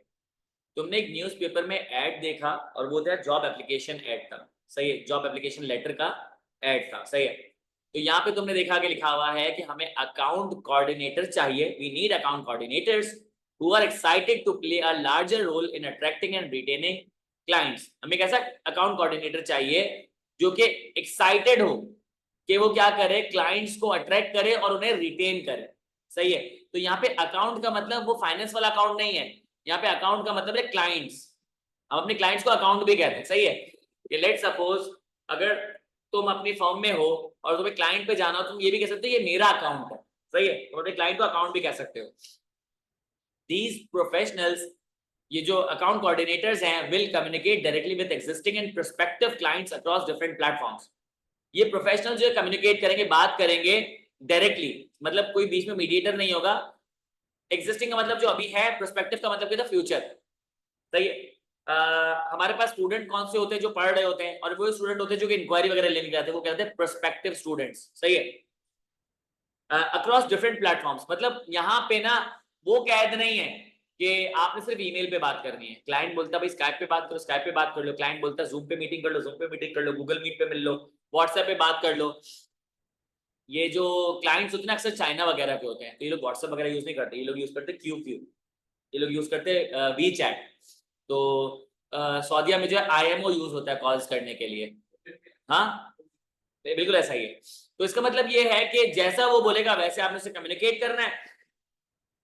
कह रहा है कि उनको फॉलोअप कॉल करो ताकि चेक करो कि उनकी नीड्स चेंज तो नहीं हो गई है। डेवलप कॉम्प्रिहेंसिव प्रोडक्ट नॉलेज, उनकी प्रोडक्ट की नॉलेज ऐसी बना लो कि तुम्हें आगे सेल करने में मसला ना हो। और क्लाइंट्स को जो है राइट प्रोडक्ट के साथ मैच करवाओ, उनको डेमोन्स्ट्रेशंस यानी कि उनको प्रेजेंटेशंस दो, सही है। उनकी सेल्स को सुपरवाइज करो और हर वो काम करो जो कि एक अकाउंट एग्जीक्यूटिव या अकाउंट कोऑर्डिनेटर कर रहा होता है। ये सब डिटेल्स थी, सही है। ये तुम क्या यूज कर सकते हो एज अ स्किल कि ये मैं काम ऑलरेडी कर चुका हूं, सही है। इसके अलावा आपकी वर्बल और रिटन कम्युनिकेशन बेहतरीन होनी चाहिए। Presentation, customer service, time management, computer skills भी आपके अंदर होनी चाहिए। कैंडिडेट ने जो है बैचलर्स की डिग्री हासिल की हो बिजनेस एडमिनिस्ट्रेशन में, या फिर रिलेटेड फील्ड में उसने मास्टर्स वगैरह बैचलर्स किया हुआ हो। इसको लेटर लिखोगे सरमद अली, नाम आ गया रेसिपिएंट का, उसके मैनेजर है, उसकी पोजीशन आ गई, ऑर्गेनाइजिंग एलिजेंसिया प्राइवेट लिमिटेड। अब तुम्हारे पास क्या नहीं है, एड्रेस नहीं, वो बना लेना, अपनी डिटेल्स खुद बना लेना, डेट तुम खुद डाल देना, और सारी कहानियां तुमने खुद करनी है।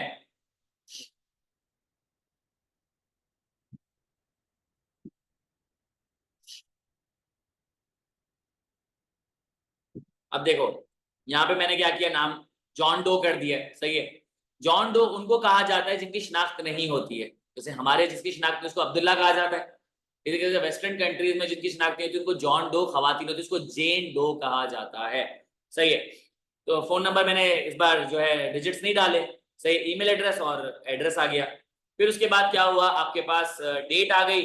अब देखो सरमद अली नाम वहां से कॉपी किया है, मैनेजर ह्यूमन रिसोर्स डेजिग्नेशन, और आपके पास एड्रेस आ जाएगा, सॉरी नाम आ जाएगा ऑर्गेनाइजेशन का। फिर एड्रेस में देखो 3rd floor XYZ building. Let's suppose अगर ज्यादा बढ़ रहा है तो आप ये भी कर सकते हो, AAA स्ट्रीट कराची, और पाकिस्तान हटा दिया मैंने, देखो एड्रेस ऐसे भी चेंज हो गया। It depends on you.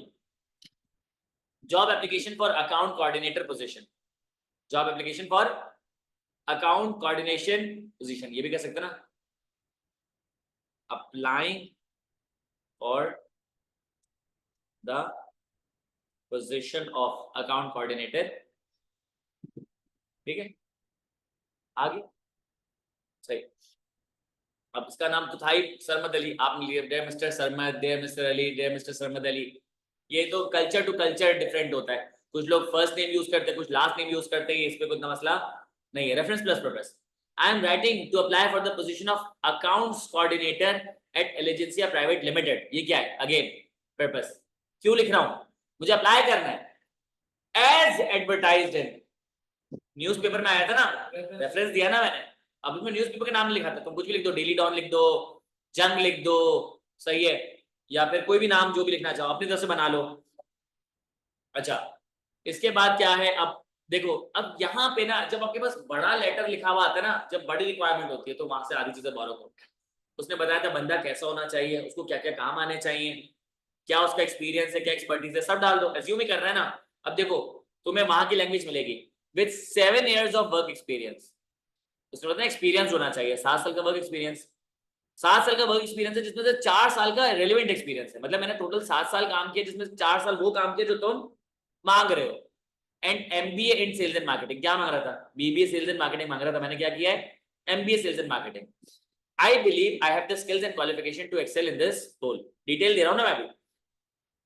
As an account coordinator मेरी मेन रिस्पॉन्सिबिलिटीज क्या रही हैं अब तक, कि मैं अपने एग्जिस्टिंग और प्रोस्पेक्टिव क्लाइंट से कम्युनिकेट करता हूँ डिफरेंट प्लेटफॉर्म पे, उनको प्रोडक्ट नॉलेज बना के देता हूँ, सही है, उनको क्लाइंट मैच करके देता हूँ, उनको डेमोन्स्ट्रेशन परफॉर्म करके देता हूँ, और उनको हर वो काम करके देता हूँ जो कि अकाउंट एग्जीक्यूटिव करता है। ऊपर से कॉपी पेस्टेड है लेकिन थोड़ा सा ट्वीक, कहीं से बोरो कर सकते हो तो स्मार्टली बोरो कर लो, मसले की बात नहीं है, सही है।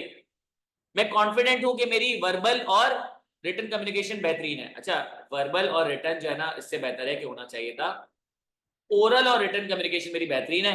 Presentation, customer service, time management और कंप्यूटर स्किल्स भी मेरी बहुत अच्छी है जो जॉब के लिए जरूरी है। ये भी ऊपर से उठाया है, थोड़ा सा चेंज कर दिया।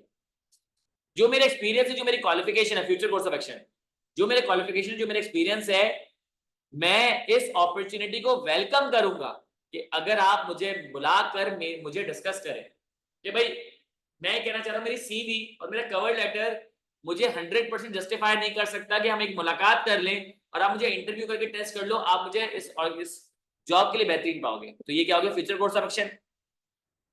मैं अप्रिशिएट करता हूं कंसिडरेशन को और आपसे अगले स्टेप्स का वेट करता हूं कि अगले स्टेप्स क्या हैं। तो मैंने 2 फ्यूचर कोर्स ऑफ एक्शन, तो मुझे इंटरव्यू के लिए बुला लो और नए स्टेप जो आगे के स्टेप है वो बता दो कि वो बोलेगा भाई ये आपने एप्लीकेशन फॉर्म फिल करना है या आपने टेस्ट प्रिपेयर करना है, जो भी एक्सरसाइज दे रही है। योर सिंसियरली सिग्नेचर, नाम और इस बार इंक्लोजर है, सीवी लगी हुई है साथ में, तो करिकुलम बताया। समझ आ रही है बात? फिर आपने कैलकुलेट कर सकते हैं सीवी अब असल में वही था ना कि जॉब एप्लीकेशन लेटर है तो मैं सीवी तो साथ भेजूंगा, तो इंक्लोजर याद है फॉर्मेट में मैंने सबसे लास्ट में इंक्लोजर लिखा था, अब तक किसी लेटर में यूज नहीं हुआ, इसमें यूज हुआ क्योंकि किसी में आपको रेफरेंस कुछ एविडेंस लगाने की जरूरत नहीं थी। लो एक और लेटर आ गया जिसमें आपको इंक्लोजर लगा हुआ है।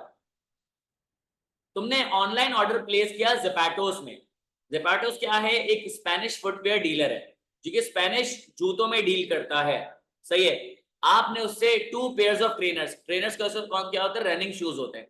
आपने उससे 2 रनिंग शूज के पेयर्स परचेज किए और 8,000 रुपए उसको क्रेडिट कार्ड के थ्रू दे दिए। Reference number for your order is 176389 reference. Yes, अब आया तो लिख देना। डिलीवरी डेडलाइन वाज 20th अप्रैल 2019। मैंने याद कहा था डेट पे फोकस करना, इससे पहले डेट इसमें भी डेट नहीं लिखी हुई थी, यहाँ लिखा हुआ 2019। अब सोचो तुम्हारा मसला हुआ था 2019 में और डेट क्या डाल रहा हूँ मैं 13 सितंबर 2024। को 6 साल के बाद 5 साल के बाद याद आया कि जूते खराब हुए या जो भी था, सही है। तो तुमने अगर लेट सपोज तुमने डिलीवरी डेडलाइन 20 अप्रैल 2019 की थी तो तुम शायद 21 या 22 अप्रैल 2019 को लेटर लिख रहे होगे, तो डेट 2019 वाली आएगी, सही है। But you have not receive the trainers yet, तुमने अब तक ट्रेनर्स रिसीव नहीं किए। Write a claim letter. तुमने क्या करना है, क्लेम, कंप्लेन नहीं करनी, क्लेम। अब क्लेम में क्या हो सकता है, रिफंड भी हो सकता है, रिप्लेसमेंट भी हो सकता है। ये क्या है, डिस्क्राइबिंग योर प्रॉब्लम, अपनी प्रॉब्लम बताओ and you may claim refund. तुम चाहो तो रिफंड मांग लो या फिर रिप्लेसमेंट। अब आईकैप ने बोला है यार रिफंड ही लेंगे ना, तो अब देखते हैं कि इसमें क्या ऐसी कहानी है। तो मुझे एक टाइमलाइन बनानी थी, तो मैंने क्या किया, जरा इसको लेटर को पढ़ा और मैंने एक टाइमलाइन बनाई। देखो 20 अप्रैल को आ जाने थे जूते, नहीं है सही है, तो मैंने बोला कि 20 को आने थे, अर्जेंसी को माइंड में रखते हुए मैं लेटर लिख रहा हूँ 21 अप्रैल को। ये कभी ना कभी ऑर्डर भी किए होंगे, तो मैंने ऐसे कर लिया कि लेट्स सपोज 20 को आने थे तो 10 दिन तो डिलीवरी वगैरह में लगते हैं। तो मैंने ऑर्डर प्लेस किया था कब, 10 अप्रैल को, क्या करने के लिए, रेफरेंस बनाने के लिए। 10 अप्रैल को मैंने जूते परचेज किए, 20 को आने चाहिए थे, 21 तारीख हो गई, नहीं है। अब ऐसा क्या इश्यू होगा कि अभी जूते मेरे लिए बेकार है, मुझे रिफंड चाहिए। मैंने कर दिया 22 तारीख को मेरा इवेंट है और अगर ये इवेंट मिस हो गया तो जूते मेरे लिए किसी काम के नहीं रहेंगे, तो इसलिए मुझे रिफंड भेज दो। ये माइंड में आया सेटअप और फिर स्टोरी बना के मैंने क्या किया, लेटर लिख दिया। देखो मैंने लिखा कि ये देखो रेफरेंस आ रहे हैं यहाँ पे, सही है। रेफरेंस डेट के पहले नहीं बाद में आना चाहिए, ये मेरी गलती है, इसको जरा सही कर लेता हूँ, सही है। 21 अप्रैल 2019 को लेटर लिख रहा हूँ, सही है मैं। और अब यहाँ पे देखो मैंने अज्यूम कर लिया, उसका नाम नहीं लिखा हुआ था, मैंने मिस्टर अब्दुल्ला डाल दिया। सेल्स मैनेजर लिखा हुआ था, ज़ेपैटोस लिखा हुआ था, एड्रेस मैंने खुद से अज्यूम कर लिया, ठीक है। Non receipt of trainers and request for refund, दो सब्जेक्ट है ना, कि एक तो मुझे ट्रेनर मिले नहीं और अब मुझे रिफंड चाहिए, सही है। डियर मिस्टर अब्दुल्ला, अब देखो ऊपर वाले में रेफरेंस प्लस पर्पस किस तरीके से मैंने 2-3 दफा डाला हुआ, देखो I am writing to express my dissatisfaction with the services I have received from your company Zomatos। ये क्या हो गया, ये हो गया पर्पस, ये मैं आपको अपनी डिससेटिस्फेक्शन बताना चाह रहा हूँ उस लेटर से। ऑन 10th अप्रैल 2019, अब ये क्या रेफरेंस कि मैं 10 अप्रैल को आया था, मैंने मतलब ऑनलाइन जो है वो ऑर्डर प्लेस किया था 2 पेयर्स ऑफ ट्रेनर्स को, जिसके मैंने 8,000 रुपए पे कर दिए, जिसका रेफरेंस नंबर ये क्या हो गया, रेफरेंस हो गया, सही है। And the delivery deadline was 20th अप्रैल और उसकी डिलीवरी कब थी, 20th अप्रैल की थी। However, as of today 21st April 2019 I have not received the trail। ये पूरा क्या है रेफरेंस, मैंने पूरी कहानी समझा दी ना। अब मुझे पता है कि इसके आगे मुझे क्या करना है, अब इसको बस ये बताना है कि मुझे रिफंड क्यों चाहिए। मैंने उसको पूरी कहानी जो मैंने सोची थी ना माइंड में कि 10 को मैंने जूते प्लेस किए थे ऑर्डर और 20 को आ जाने चाहिए थे, आज 21 तारीख है और मुझे अब तक कोई ट्रेनर्स रिसीव नहीं हुए। अब देखो detail, this has caused me a great deal of inconvenience. इसकी वजह से मुझे बहुत ज्यादा मसले मसाइल हुए। क्या कि मुझे ये जो ट्रेनर्स थे गिफ्ट करने थे अपने जुड़वा भाई को, 2 मंगाए थे ना, 2 जोड़े मंगाए थे ना, अपने जुड़वा भाई को ऑर्डर कर देने थे। उनका अपकमिंग स्पोर्ट्स चैंपियनशिप है जो कि कल से स्टार्ट हो रहा है 22 अप्रैल 2019। सही है, लेकिन अब जब डिले हो गया डिलीवरी में तो मुझे तो उनको गिफ्ट करना ही है। तो मैंने क्या किया, मैं गया लोकल मार्केट में और मैं 2 जोड़ी ट्रेनर्स परचेज करके ले आया। तो अब तो तुम्हारे जूते कल आ जाए, आज रात को आ जाए तो मेरे लिए तो वो बेकार है। तो अब मुझे वो नहीं चाहिए। फ्यूचर कोर्स ऑफ एक्शन, मुझे रिफंड दे दो जो मैंने पैसे दिए थे। सही है, और मैं चाहता हूं कि तुम मेरी सिचुएशन को समझो और जल्द से जल्द इस पे एक्शन परफॉर्म करो। रिफंड का जो भी तरीकेकार है मुझे बता दो और टाइमलाइन बता दो कब तक मुझे मेरे पैसे मिल जाएंगे। Future course of action, claim letter. Complain में क्या होता है, सिर्फ आप शिकायत करते हो। क्लेम में आप शिकायत के साथ रिफंड या रिप्लेसमेंट मांगते हो।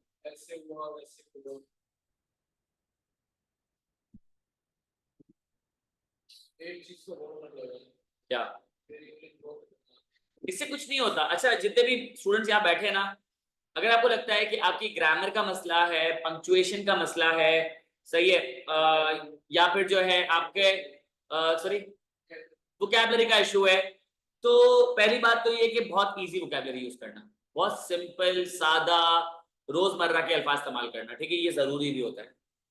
ग्रामर का ये है कि कोशिश किया करो, ग्रामर भले खराब भी हो ना, गलत भी हो जाए, मसला नहीं है, कोशिश करो कि एक टेंस पे चला करो। पास्ट है तो पास्ट टेंस पे चलो, प्रेजेंट है तो प्रेजेंट टेंस पे चलो, फ्यूचर है तो फ्यूचर टेंस पे चलो। ओके, लेट्स सपोज एक सेंटेंस जा रहा है कि मेरे साथ ये हुआ था, मेरे साथ ये होता रहा है, मेरे साथ ये होगा, ऐसे नहीं। आपने पूरी कहानी पास्ट में सुनाई, सही है, और फ्यूचर कोर्स ऑफ एक्शन में तुम प्रेजेंट या फ्यूचर की लैंग्वेज में चलोगे, तो इससे तुम्हारा ग्रामेटिकल एरर जो है ना रेड्यूस हो जाएगा, तो तुम्हारा पेपर फेल नहीं होगा। ये हमेशा याद रखना। ग्रामर कंसिस्टेंसी के साथ यूज करो। टेंसेस है तो पास्ट में तुम्हें पता है, पास्ट में वाज, वर, हैड, सही है, ये वाले जो है ना आपके पास ऑक्सिलरी वर्ब्स यूज होते हैं, तो पास्ट में वही यूज करो, फ्यूचर में विल, आर वगैरह यूज करो। इससे कंसिस्टेंसी आ जाएगी। और जो सोच रहे हो ना उसको लैंग्वेज में कन्वर्ट कर दो, सही है, और फिर जरा पढ़ के देखो, अगर सेंस क्रिएट हो रहा है ना तो आई बिलीव फिर मसला नहीं होगा। ग्रामर हाँ एक सिग्निफिकेंस रखती है, लेकिन इतना नहीं रखती कि पेपर फेल करा। ज्यादा इंपॉर्टेंट होता है स्ट्रक्चर और आपका जो एक्सप्रेशन हो, कि अगर वो ग्रामर से हट के तुम्हारी बात समझने की कोशिश कर रहे हो, उसको समझ ही नहीं आया, फिर यू फेल। बात समझ आ रही है तो वो पास कर देगा, नंबर काटेगा, पास कर देगा, ठीक है। अभी तुम्हारा फोकस है फॉर्मेट, फॉर्मेट लोग गलत करके आ जाते हैं, सही है। अब देखो यहाँ पे मैंने ये लेटर क्यों सिलेक्ट किया था, यहाँ पे एक लेटर दिया हुआ है, इसका मैं तुम्हें ना एक समरी बता दूं कि एक बंदा है, इसका नाम है अहमद सुल्तान, वो एक जूस फार्मास्यूटिकल लिमिटेड में काम कर रहा था 27 साल से, 58 का हो चुका है, 2 साल में उसकी रिटायरमेंट है, सही है। लेकिन हुआ ये है कि उसका जो 2 बेटे हैं ना, उसमें से जो बड़ा बेटा है उसको इस्लामाबाद में बेहतरीन जॉब मिल गई है, जॉब के साथ घर मिला है, गाड़ी मिली है, चार्टर्ड अकाउंटेंट लग रहा है। और जो उसका छोटा बेटा है ना, उसको इस्लामाबाद की बेहतरीन यूनिवर्सिटी में एडमिशन मिल गया। उसका मतलब है कि अब तो कोई चाह रहा ही नहीं, इसको इस्लामाबाद मूव करना पड़ेगा। उसने बोला, ये कह रहा है कि अपने डायरेक्टर ह्यूमन रिसोर्स से कह रहा है कि यार मैंने 27 साल लगाए तुम्हारी ऑर्गेनाइजेशन में, 2 साल के बाद वैसे ही मुझे रिटायरमेंट प्लान वगैरह जो मेरा एक्टिवेट हो जाता, तो बोले अगर 2 साल पहले मैं छोड़ देता हूँ तो मुझे वो प्लान रिटायरमेंट प्लान मिल जाएगा, और अगर मिलेगा तो क्या मिलेगा, और दूसरा ये है कि नोटिस पीरियड में कितना सर्व करूँ, ये है। अब तुम एक चीज नोट करो कि जो लेटर मैंने तुम्हें बताया है, ये जो पूरी कहानी बताई है, अहमद सुल्तान जिस कंपनी में काम कर रहा है वहां पे लेटर क्यों भेजेगा, वहां तो मेमो भेजेगा। ये तुम्हें पता ना, लेटर होता है एक्सटर्नल, मेमो होता है इंटरनल। तो यहाँ पे इन्होंने खुद लिखा है, write a letter to director human resource. Assumption ये है कि अहमद सुल्तान दो उस कंपनी में काम करता है, लेकिन उसने ये लेटर अपने घर से भेजा है डायरेक्टर ह्यूमन रिसोर्स। अब मुझे एक बात बताओ, अब जब मैं लेटर भेज रहा हूँ अपनी ही ऑर्गेनाइजेशन को, तो मेरी ऑर्गेनाइजेशन मुझे जानते होंगे, अगर मैं आईटी स्कूल ऑफ फाइनेंस वाले को लेटर भेजूंगा तो मुझे जानते होंगे। तो अगर मैं सेंडर्स डिटेल में अगर मैं सेंडर्स डिटेल में ईमेल आईडी और फोन नंबर और एड्रेस ना लिखूं तो कोई मसला है? नहीं। अगर लिख दूं तो मसला है? नहीं। तो देखो, Ahmad Sultan, manager of production, juice pharmaceutical limited. यानी कि अहमद सुल्तान तो बहुत सारे हो सकते हैं, मैंने डायरेक्टर ह्यूमन रिसोर्स को बोला कि अहमद सुल्तान कौन सा वाला, मैनेजर ऑफ प्रोडक्शन तुम्हारी कंपनी का, सेंडर्स डिटेल। अब वो लेटर पढ़ेगा तो फौरन से फोन घुमाएगा, अहमद सुल्तान का नंबर टाइप करेगा और उसको कॉल के बोले हाँ भाई अहमद तू रिजाइन कर रहा है। डन है, बात समझ आ गई है। अगर इसको ईमेल पे रिप्लाई करना होगा, फोन नहीं करेगा, तो क्या करेगा कि अहमद सुल्तान की ईमेल एड्रेस निकाल के उसको ईमेल कर देगा, या उसको लेटर का रिप्लाई, उसको लेटर वो जो प्यून को बोलेगा कि भाई जाओ अहमद सुल्तान के ऑफिस में लेटर दे आओ। डन। बाकी सारी कहानी तो यहाँ पे जो ये रेफरेंस प्लस पर्पस वाली, और रेफरेंस प्लस पर्पस दिखाता हूँ, डिटेल तो तुम लोग मैटर को भी ले सकते हैं कि ये मसला। हाँ वो सब डिटेल में है। देखो, I am writing to inform you of my intention to take early retirement from my role as the manager of production at Zeus Pharmaceutical Limited. As you are aware, I have dedicated 27 years of diligent service to the company and I have found great fulfillment in my role. ठीक है, मैं लिख रहा हूँ अपनी intention early retirement की अपने position से। ये क्या है, पर्पस। और मैं 27 साल से काम कर रहा हूँ, मैंने जॉब को बड़ा एंजॉय किया है। रेफरेंस के डायरेक्टर भूल मत जाना कि मैं 27 साल से यहाँ पे मौजूद हूँ। रेफरेंस सही है। ये तो वो है ना, रेजिग्नेशन लेटर है। रेजिग्नेशन लेटर भी होता है, टर्मिनेशन लेटर भी होता है, कि कोई किसी को निकाल रहा हो तो टर्मिनेशन लेटर भी होता है। सही है। आपके पास फॉलो अप लेटर होता है कि भाई मेरे लेटर का क्या बना। आपके पास जो है वो जॉब एप्लीकेशन लेटर होता है, एक्सेप्टेंस लेटर होता है, रिजेक्शन लेटर होता है, सॉरी आपको जॉब नहीं मिल रही है। सही है। तो लेटर्स तो बहुत सारी कैटेगरी के होते हैं। हमने देखो इंक्वायरी पढ़ लिया, हमने रेजिग्नेशन पढ़ लिया, हमने जो है कंप्लेंट पढ़ लिया, क्लेम पढ़ लिया, और हमने जॉब एप्लीकेशन लेटर पढ़ लिया। तो मेरे ख्याल से लेटर्स पे तो काफी हद तक कमांड और ग्रिप आ गई होगी। सही है। ये कुछ और लेटर्स हैं, ये मैं तुम लोगों को हैंडआउट भेज दूंगा, रीड कर लेना, कुछ सवाल तो पूछ लेना। लेटर्स मेरे ख्याल से काफी हद तक समझ आ गए होंगे। ठीक है। मुझे फ्लू काफी हो रहा है, वरना मैं मेमो भी शुरू करवा देता। हम अगली क्लास रख लेते हैं, कल नहीं संडे को हम क्लास कर लेते 3 घंटे की। तुम बताओ क्या टाइम है? ऑनलाइन ही करेंगे, मसला थोड़ी है। नहीं जरूर थोड़ी, आज भी नहीं आते मसला तो ऑनलाइन ना, जो टेंशन थोड़ी है। मेरी 9 से 11 क्लास है। 9 से 11 क्लास। हाँ 11:30 का, 11:30 से 12:30, 12:30 से 1:30, 1:30 से 2:30, फिर उसको नमाज का टाइम तो मिल जाएगा। हाँ 2:30 तक कर लेते हैं, 12:30 से 2:30 कर लेते हैं।